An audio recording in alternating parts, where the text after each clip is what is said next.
Bonjour à tous, c'est Pierre-Alexandre pour Androgames.fr. Aujourd'hui, on va faire le test du Yes Handy 4EL2. Donc, c'est un tout petit téléphone à pas cher. Donc, on va voir un peu ce que ça vaut. Donc, on peut voir au niveau de la boîte. Donc, c'est un Dual SIM sous Android 4.4 en H+, donc même pas 4G. Hein. Il peut faire du hotspot, WGA 4 pouces. Il a un appareil à l'avant de 5 mégapixels et pardon, à l'arrière 5 mégapixels et un à l'avant de 1,3 mégapixels, c'est un dual core, donc AMT 65-72 normalement, vidéo en 480p et une épaisseur de 10,7 mm. On est vraiment sur de l'entrée de gamme. On va voir un peu ce que ça vaut aujourd'hui, je suis assez curieux par rapport à ça. Aujourd'hui on est sur des applications qui sont très lourdes, il y a eu une petite campagne de promotion chez Carrefour avec une petite montre connectée, alors malheureusement je ne l'ai pas eu, mais on va voir un petit peu ce que ça vaut aujourd'hui. Donc on est sur un appareil tout petit. Quand je compare à du 5.5 pouces, bah forcément ça fait une sacrée différence. Donc on peut voir il y a une petite étiquette, donc on va enlever, hop, et donc on se retrouve avec un appareil qui nous fait revenir à quelques années en arrière. C'est assez flippant. Hop, ensuite on enlève la boîte, donc on a une batterie, hop. Donc une batterie alors ça c'est une petite batterie de 1400 mAh. Alors il faut savoir qu'on a un écran de 480p, alors forcément ça va avec. On a un chargeur, on a ensuite donc le câble micro USB, on a donc le kit main libre, alors qui est extrêmement basique. On a tout de même un protège-écran qui est quand même fourni avec l'appareil, ça c'est plutôt pas mal.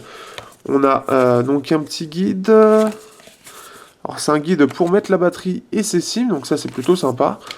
Ensuite on a, alors ça c'est quoi? Je ne sais pas. Alors, je me retrouve avec un truc complètement en arabe, donc à mon avis c'est un mode d'emploi mais spécialement pour ce pays. Je ne sais pas pourquoi c'est spécialement pour ce pays, mais pourquoi pas.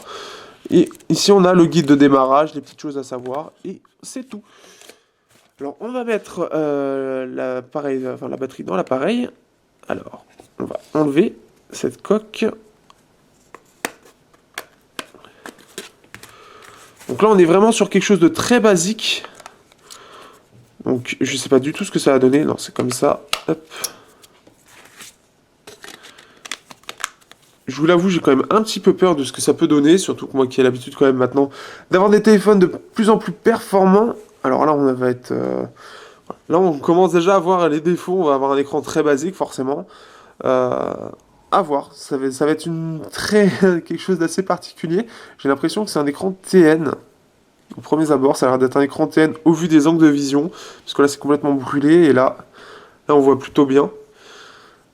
Donc là, ça va être particulier. Hein. On va voir ce que ça donne. On a quelque chose un peu strié, donc qui permet d'agripper un peu mieux. On peut voir que l'écran il est enfoncé un peu aussi, forcément. On a la prise jack aussi qui est en haut. On a même la mention 5 mégapixels en haut. C'est pour bien rappeler.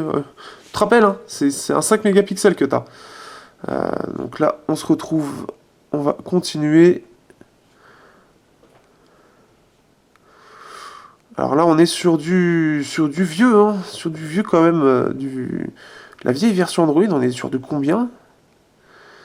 Hop, on va regarder ça. Ou c'est juste, en fait, je crois que c'est l'écran qui me fait ça. Donc on est sur du 4.4.2. Donc version personnalisée Yes Handy 4, voilà. Donc bon, on va voir comment ça va être utilisé. Pour l'instant, en tout cas, ça arrive quand même à être fluide. On a même WhatsApp qui est intégré avec quelques applications. À voir, ça risque d'être particulier, on va voir ce que ça vaut. Mais en tout cas, ce qui est plutôt pensé déjà, c'est qu'il y a pas mal d'applications intégrées, Facebook, Twitter, Instagram. Donc on sent que c'est fait un peu pour la jeunesse. Donc à voir, en fait, je pense que ça va être vraiment un téléphone fait pour les jeunes, ça peut être pas mal comme petite chose. Et donc on verra ça au test et à la prise en main un petit peu ce que j'en pense. Sur ce, à bientôt sur androgas.fr pour le test de ce petit téléphone qui pourra ravir en fait les petites personnes, donc votre petit frère ou quoi que ce soit, qui pourrait rechercher un petit téléphone à pas cher. Et je vous dirai au moment de la prise en main le prix, parce que c'est vrai que j'ai pas regardé le prix, mais avec la montre connectée à Carrefour, il était à 100 €, je crois. Donc ça aurait pu être sympa, mais malheureusement j'ai pas les deux, c'est un petit peu dommage. Sur ce, à bientôt sur androgas.fr pour le test.